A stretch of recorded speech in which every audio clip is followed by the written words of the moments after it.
Morning, welcome back to our channel. আশা করবো তোমরা প্রত্যেকে ভালো আছো, আমরাও ভালো আছি। আমি কালকে কোনো ভ্লগ দেইনি আর ভ্লগ শ্যুটও করিনি, তার কারণ একটাই, মামুনির শরীরটা না ভীষণই খারাপ হয়েছিল। আর কালকে যেহেতু হোলি ছিল তাই কোনো ডাক্তারও পাওয়া যাচ্ছিল না। আমরা সন্ধেবেলা ডাক্তার পেয়েছিলাম অনেক জায়গায় ফোন টোন করে, পাপা অনেক জায়গায় খোঁজ টোজ নিয়ে। আমরা নিজেরাও বুঝতে পারিনি যে এত দিন ধরে সেটা চলতে পারে আর কি, কন্টিনিউ হতে পারে। তো যখন দেখছিলাম যে আর হচ্ছিল না ওষুধ খেয়ে, তো তারপরে ওই জন্য ডাক্তার দেখাতেই হলো। ইনফেকশন হয়েছিল একটা, বুঝতেই পেরেছিলাম। যাই হোক, আশা করছি কাল রাত থেকে ডাক্তারের ওষুধ পড়েছে, এবার আস্তে আস্তে ঠিক হয়ে যাবে। তো আমি রান্না বসিয়ে দিয়েছি, যেহেতু পাপাও এখানে অফিস বেরোয় সকাল সকালই। পাপা তাও 10টা সাড়ে 10টা এরকম বেরোয়। তো আমার রান্না হয়ে যাবে। আজকে রান্না করবো হচ্ছে সকালবেলা পাপাকে টিফিনে দেবো রুটি, ফুলকপি আলুর তরকারি। আর দেখি দুপুরবেলা কি করি না করি। দুপুরে যেটা আমরা খাবো সেটা পাপা খেয়ে বেরোবে। তো দেখি কি করি, যেরকম চলবে সেরকমই তোমরা দেখতে পাবে। ভাত আমার হয়ে গেছে, এখানে পটল ভাজা হচ্ছে, সকালের ফুলকপি আলুর তরকারিটাও হয়ে গেছে। আর ডালটা কালকে ছিল, ওটা গরম করা হয়ে গেছে। এখানে গরমের থেকেও আমি বেশি ভুগছি হচ্ছে মশাতে, প্রচণ্ড বেশি মশা, বাপরে বাপ।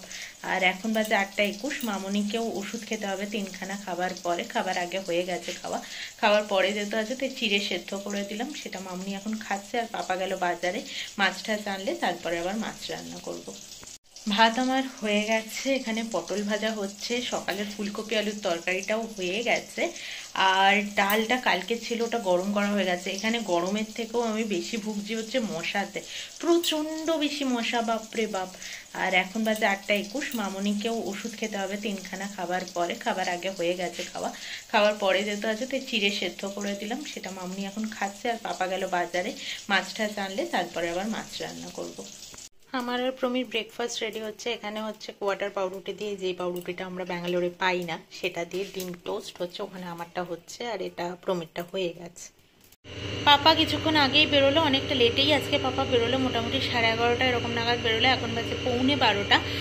আমাদের না প্রচুর জামা কাপড় জমে গেছিলো, দুবারে চাদর ফাদর, তারপর মামুনি নাইটি, এইসব অনেক কিছু জমে গেছে।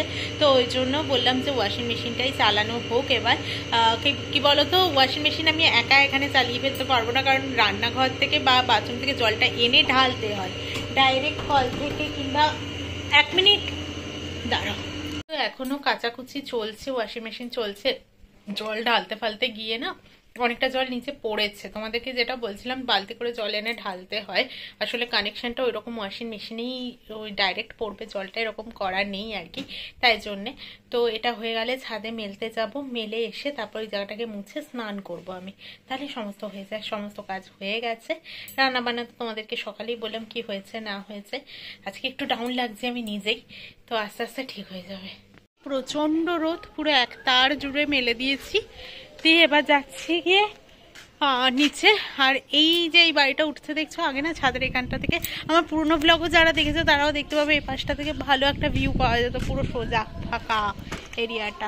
এদিক থেকে এখনো ফাঁকা, এদিকটা ফাঁকাই থাকবে যেহেতু ওপাশে রাস্তা আছে আমাদের। আর পেছন দিকটাও আমাদের ফাঁকা থাকার কথা নয়। একজনকে দেখা গেল একটু, তাকে দেখানো বারণ আছে কারণ তিনি গেঞ্জি পরেননি। যাই হোক, এই আর কি। তো চলো এবার যাবো নিচে, বিকেলবেলা যখন নিতে আসবো জামা কাপড়গুলো তখন দেখাবো। এখন থাকলে না পুরো কালি তারা হয়ে যাব। ঘুমিয়ে যাচ্ছিলাম একটু, ঘুম থেকে উঠে এখন যাচ্ছি ছাদে। নিচে একটু জল ঢাল ভরার কাজ ছিল, বাসনপত্র মাজাই হয়ে গেছিলো দুপুরবেলা আমার। তো এখন জল ঢাল ভরে যাচ্ছি ছাদে, জামা কাপড়গুলোও রয়েছে। আর দেখলাম একটা চৌকি মতো খাট মতো তোলা রয়েছে, তো ওটার উপর একটু বসাও যাবে। বসে নিয়ে তারপর তুলে জামা কাপড় নিয়ে তারপর নিচে যাবে। সূর্যি মামা এদিকেই অস্ত যাবে, আর কু কু করে ডাক শুরু করেছে। আর ছাদে উঠলে বেশ হাওয়া দেয়, তো বেশ ভালো লাগে, ওই জন্য খুব ভালো লাগছে। যাই হোক, জামা কাপড় তো শুকিয়ে গেছে জানা কথাই, নিয়ে চলে যাবো নিচে, একটু বাদে নিয়ে যাবো, একটু বসে নিই তারপর। আমার ছাদে থাকতে ভীষণ ভালো লাগে। আমি আমার ফ্ল্যাটেও দেখেছো তোমরা, ছাদে যাই। তো এই কদিন ধরে এসে, আজকে হলো কদিন, আজকে কি বার, মঙ্গলবার, 2 দিন ধরে এসে আজকেই ছাদে উঠলাম। কালকে আর হয়নি ওঠা, কু কু করে ডেকে চলেছে। চুল টুল আঁচড়ানি, ছাদে এলাম, গিয়ে নিচে ফ্রেশ হব।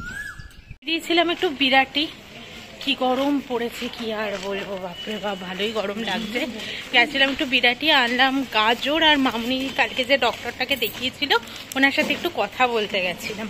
তো উনি যেগুলো বললাম গিয়ে বলে ইটস নর্মাল, তেমন কোনো ব্যাপার নয়। আর খাওয়া দাওয়াতে সেরকম কোনো রেস্ট্রিকশন দেয়নি আপাতত, শুধু বললো যে মশলাদার খাবার দাবার, যেটা নর্মাল হয়েই থাকে আমরা প্রত্যেকেই জানি। তো সেরকমই আসলে কি বলতো, এবার একটু ভয়ই লাগছিল, টেনশন লাগছিল, যে কারণ অনেকটা দিনই হলো তো আসলে ইনফেকশন হয়ে গেছে একটা কিছু একটা থেকে, মানে খাবার দাবার থেকে কিছু একটা হয়েছে। এবার একই খাবার খেয়েছি, একটা দুটো খাবার মামুনি মানে এক্সট্রা যেগুলো আমরা খাইনি সেই রকম হয়েছে তিরুপতিতে গিয়ে। তো এবার কি থেকে কি হয়েছে সেটা তো বলা যায় না, ডাক্তার নিজেও বুঝতে পারবে না এখন, তো সেটা বলা যাচ্ছে না। তবে এখন হয়ে গেছে, এখন তাড়াতাড়ি সুস্থ হওয়াটা জরুরি, কারণ পটি করলে তো আমাদের শরীর থেকে মোটামুটি জল প্রোটিন সবটাই বেরিয়ে যায় না। তো এখন দুর্বল হয়ে যাচ্ছে আস্তে আস্তে। তো আজকে ভাবছি রাত্রিবেলা চিকেন দিয়ে একদম স্যুপ টাইপের করে দেবো, চিকেনটাকে একদম ছাড়িয়ে ছাড়িয়ে নেব। তো ডাক্তারকে জিজ্ঞেস করলাম দেওয়া যাবে কিনা, বললো যে সব কিছু খেতে পারবে। এখন ওই কফি জাতীয় মানে এই সব শক্ত এরকম টাইপের খাবার দাবার দিতে না করলো, কফি টফি তো আমরা জানি গ্যাস ট্যাস হয়ে যেতে পারে তাই। আর চিকেন দেওয়া যাবে, চিকেনটাকে একদম সফট করে দিতে হবে, এই আর কি। এইসব কথাবার্তাই হলো। চিকেন নিশ্চয়ই আমাদের মতো কষিয়ে কাশিয়ে না, সেটুকু বুদ্ধি আমাদের রয়েছে, ডাক্তারকে আর ভেঙে বলতে হবে না, এই আর কি। তো চলো আর কথা বলতে পারছি না, বাড়িতে গিয়ে কথা হবে, কাজ আছে প্রচুর এখন। ডিনার কমপ্লিট হয়ে গেছে আমাদের সবার, আমরা খেলাম রুটি আর চিকেন, আর মামুনিকে দিয়েছিলাম চিকেন স্যুপ, গাজর আর হচ্ছে বিনস একদম কুচি কুচি করে কেটে সেটা একসাথে করেছিলাম। আর চিকেনটাকে সেদ্ধ আগে করে নিই, তারপর ছাড়িয়ে নিই, আবার বিনস গাজরের সাথে আবার সেদ্ধ করেছি ওই চিকেন স্টুটা যেটা ছিল জলটা, ওটার মধ্যেই আবার নুন একটু 4টে গোলমরিচ থেতো করে ওটা দিয়েছিলাম। খেতে নাকি ভালো লেগেছে মামুনির, তো সেটাই অনেক। এখন কিছু তো খেতেই হবে, প্রোটিন জাতীয় কিছু তো খাবার খেতেই হবে, তো ওই জন্যে। তো চলো আজকের মতো ব্লগটা এখানেই শেষ করছি, কালকে আবারও আসবো একটা নতুন ব্লগের সাথে। আর আমি আর দেখাই একটা ভালো জিনিস পেয়েছি, আর আমাদের ট্রলি এখনো আমরা খালি করিনি, আর করব বলে আমার মনেও হচ্ছে না। তো এই দেখো, বিশ্বাসঘাতক নারায়ণ সান্যালের লেখা এই বইটা আমি খুঁজছিলাম, প্রমিকে বলছিলাম আমি যে কিনে দেবে আমাকে। বইটা নাকি ভীষণ ভালো, নিজের জীবন দেখা মানে আমরা যেভাবে দেখি সেই দেখাটাই নাকি পাল্টে যায় বইটা পড়ার পর। তো অনেক বই রয়েছে, আমি নিজেও বইমেলা থেকে কিনেছিলাম, এখন তো আর বইমেলা যাওয়া হয় না, আমার কেনাও হয় না।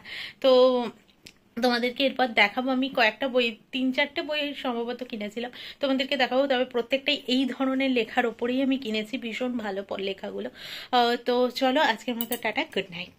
আর মামুনি আগের তুলনায় ঠাকুরের ইচ্ছে একটু একটু বেটার আছে, বাড়ে কমেছে আর কি। দেখা যাক, এবার কালকের দিনটা প্রে করছি যেন এবার ঠিক হয়ে যায়, কারণ অনেকটাই দুর্বল হয়ে যাচ্ছে না, তাই জন্য। তো চলো টাটা।